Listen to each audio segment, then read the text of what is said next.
तो बच्चों आज का जो टॉपिक हम स्टार्ट करने वाले हैं वो टॉपिक है इलेक्ट्रिक करंट।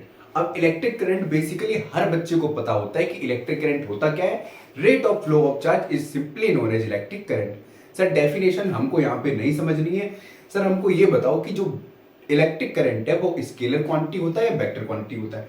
हमने कई बार रटाया है कि सर इलेक्ट्रिक करंट जो है ना वो स्केलर क्वांटिटी है, लेकिन अब जब कोई मुझसे क्वेश्चन करता है तो मैं बता ही नहीं पाता हूँ। तो आज मैं आपको साधारण शब्दों में इतने प्यार से समझाने की कोशिश करूंगा कि जिससे आप आसानी से इलेक्ट्रिक करंट का बेसिकली कॉन्सेप्ट पूरा समझ में आपको आ जाएगा। ठीक है, कि इलेक्ट्रिक करंट को हम स्केलर क्वांटिटी कंसीडर क्यों करते हैं। ठीक है, अब सिंपली सबसे पहले यहाँ पे हेडिंग डाल लो हमारी, जो कि है इलेक्ट्रिक करंट। सर डाल ली सर, इससे क्या होगा, इससे पता चलेगा सर आपको पता है कि इलेक्ट्रिक करंट को हम रिप्रेजेंट किससे करते हैं, आई से, और ये बेसिकली होता क्या है, Q अपॉन T। अब यहां पर Q क्या है हमारे पास, ये है चार्ज, सर इतना तो पता है। ये क्या है हमारे पास, टाइम, और इसको हम क्या बोलते हैं, इसको बोलते हैं इलेक्ट्रिक करंट। ठीक है सर।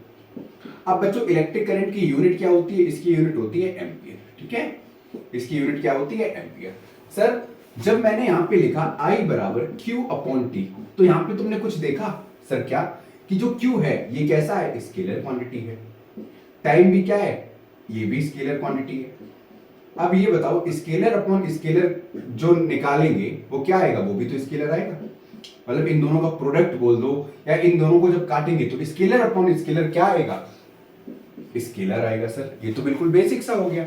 सर जो इलेक्ट्रिक करंट है हमको डिटेल में समझाओ सर, ये तो नॉर्मल कुछ तरीका थोड़ी ना हो गया कि आपने सीधा बोल दिया scalar upon scalar electric current जो हो गया स्केलर क्वांटिटी हो गया। अब सिंपली आपने कई किताबों में पढ़ा होगा कि it does not follow vector law of addition. अब वेक्टर होने के लिए सबसे बड़ी कंडीशन ये है कि अगर कोई क्वांटिटी वेक्टर क्वांटिटी है तो वो वेक्टर लॉ ऑफ एडिशन को, ठीक है, वेक्टर लॉ ऑफ एडिशन को फॉलो करना चाहिए। अगर ये फॉलो नहीं करेगा तो वो क्वांटिटी कैसी होगी, स्केलर क्वांटिटी होगी, वेक्टर क्वांटिटी नहीं होगी। ठीक है, तो एक एग्जांपल से समझने की पूरी कोशिश करते हैं। ठीक है, तब आपको और अच्छे से क्या आएगा, फील आएगा। ठीक है, अगर आपको इलेक्ट्रिक करंट के बारे में पढ़ना है, ठीक है, क्लास 10th की इलेक्ट्रिसिटी के बारे में पढ़ना है, तो आप YouTube पे टाइप करें इलेक्ट्रिसिटी बाय मिगी क्लासेस, आपको डिटेल से वीडियो मिल जाएगी। वहां से आप आसानी से टॉपिक वाइज चाहे टॉपिक वाइज पढ़ सकते हैं।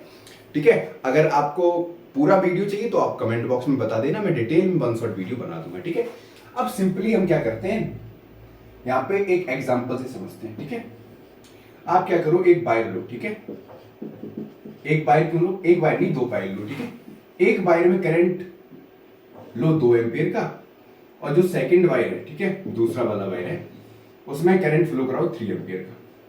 अब ये दोनों कैसे हैं, अपोजिट इन डायरेक्शन में। ठीक है, मतलब दोनों में करंट कैसा हो रहा है, अपोजिट डायरेक्शन में फ्लो हो रहा है। सर अब जब करंट अपोजिट डायरेक्शन में फ्लो हो रहा है तो जाहिर सी बात है नेट करंट अगर मैं निकालूंगा, जो नेट करंट निकालूंगा वो कैसा आएगा, माइनस आएगा।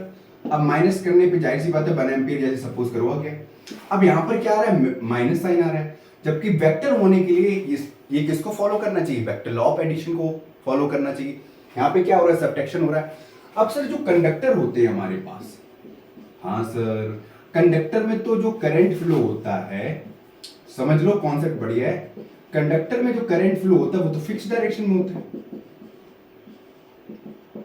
सर तब कहां से दिक्कत आ जाती है बच्चों, करंट जो कंडक्टर में फ्लो हो रहा है, ठीक है, उसका जो मैग्नीट्यूड हम कंसीडर करते हैं। ठीक है, ध्यान सुनना, जो मैग्नीट्यूड हम लेते हैं, ठीक है, वो मैथमेटिकल डायरेक्शन नहीं बताता है, मैथमेटिकल डायरेक्शन नहीं बताता है। सर ये मैथमेटिकल डायरेक्शन का मतलब क्या है,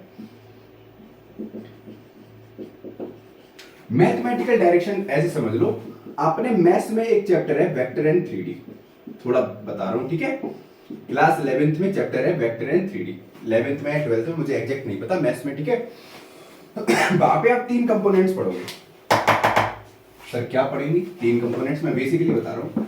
जैसे आपको पता है कि एक एक्सिस ये होती है एक्स एक्सिस, ठीक है, एक होती है ऊपर वाली वाई एक्सिस। ठीक है सर, एक होती है इधर जेड एक्सिस, ठीक। एक्स एक्सिस को हम जनरली बोलते हैं आई कैप, बाई को बोलते हैं जे कैप, डिनोट करते हैं, ठीक है। और जेड एक्सिस को बोलते हैं के कैप से। आई बात समझ में? सर ये क्या मतलब हो गया? बेसिकली ये 3 डायमेंशनल ज्योमेट्री है, ठीक है, इसको 3D भी बोलते हैं, वेक्टर एंड 3D। अब सिंपल सा यहाँ पे कॉन्सेप्ट ये, एक मिनट रुकना, हाँ समझो। देखो जो ये कॉन्सेप्ट बेसिकली इतना बताना चाह रहा हूं मैं, जो मैथमेटिकल डायरेक्शन नहीं बता रहा है। मैथमेटिकल डायरेक्शन का मतलब ये है कि जो मैं ये टर्म्स कंसीडर कर रहा हूं, मतलब आई कैप, जे कैप, के कैप, इनकी फॉर्म में नहीं होता है, ठीक है। तो सिंपली हम यहां पे ये बोलेंगे कि it does not follow vector law of addition. मतलब कोई भी दो वायर लो, एक में करंट 2 एम्पियर का फ्लो कराओ, दूसरे में 3 एम्पियर का फ्लो कराओ। अब जाहिर सी बात है दोनों वायर में करंट अपोजिट डायरेक्शन में फ्लो हो रहा है, तो जब नेट करंट निकालेंगे तो सब्ट्रैक्शन होगा। यहां पर वेक्टर लॉ ऑफ एडिशन तो फॉलो हो नहीं रहा है। दूसरा मैथमेटिकल डायरेक्शन नहीं बता रहा है। मतलब मैथमेटिकल डायरेक्शन का मतलब है कि वेक्टर का जो फॉर्म है वो आई कैप, जे कैप और के कैप की फॉर्म में नहीं है। सिंपली समझ में आ गया? और सिंपल से समझाना चाहो तो ऐसे बोल दो, सर आई बराबर होता है Q upon T. Q upon T मतलब क्या है? चार्ज भी स्केलर क्वांटिटी है, टाइम भी हमारा स्केलर है, तो स्केलर अपॉन स्केलर का क्या निकल के आएगा? स्केलर ही निकल के आएगा। समझ में आया? ये बेसिकली आप क्लास 12 और क्लास 10 दोनों में करंट इलेक्ट्रिसिटी में ये टॉपिक समझ सकते हो, ठीक है। डिटेल में वीडियो चाहिए तो डिटेल में बता दो, मैं अच्छे से आपको इस टॉपिक को डिटेल में समझा दूंगा, ठीक है।